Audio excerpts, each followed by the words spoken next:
여러분 안녕하십니까? 여수 MBC 뉴스데스크입니다. 한국전쟁 당시 미군의 폭격으로 민간인들이 대거 희생된 여수 이하포 사건과 관련해 지자체의 진상규명 의지가 부족하다는 지적이 나오고 있습니다. 지난해 국가기관이 유해 발굴을 지원하는 사업을 공모했지만 여수시는 신청서도 내지 않다가 공모가 끝난 후에야 뒤늦게 접수하려던 것으로 확인됐습니다. 김단비 기자입니다.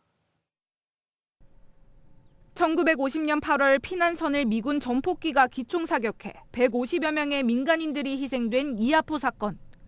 지난해 여수시는 민간단체 주도로 열렸던 이하포 미군 폭격 사건 추모제를 처음으로 주최했습니다.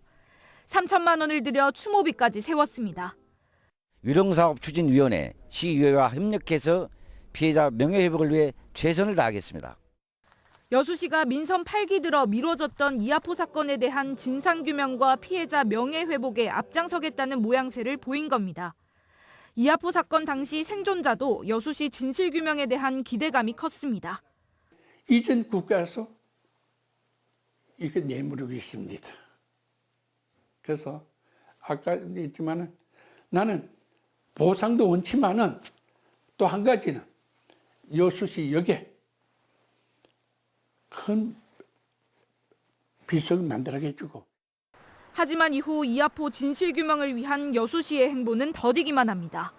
지난해 진실 화해를 위한 과거사 정리위원회는 한국 전쟁 전후 민간인 희생사건 관련 유해 매장지 발굴을 지원하는 보조 사업을 공모했지만 여수시는 신청서조차 내지 않았습니다.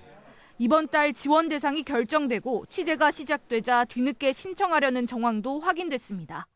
지금이라도 누락됐지만 어떻게 이제 그 발굴 관련해서 신청할 수 있는 방법이 없겠느냐 이렇게 문의를 하신 것 같아요. 시민사회단체들은 이하포 사건에 관한 여수시의 진상규명 의지가 부족하다고 지적합니다.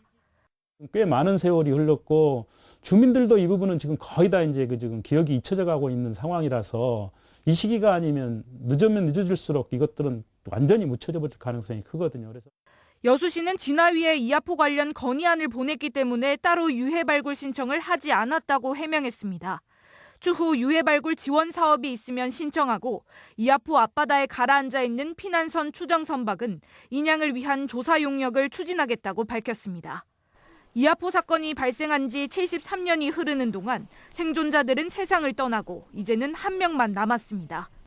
희생자들의 한을 풀기 위한 지자체의 책임감 있는 자세가 어느 때보다 절실한 이유입니다. MBC 뉴스 김담입니다.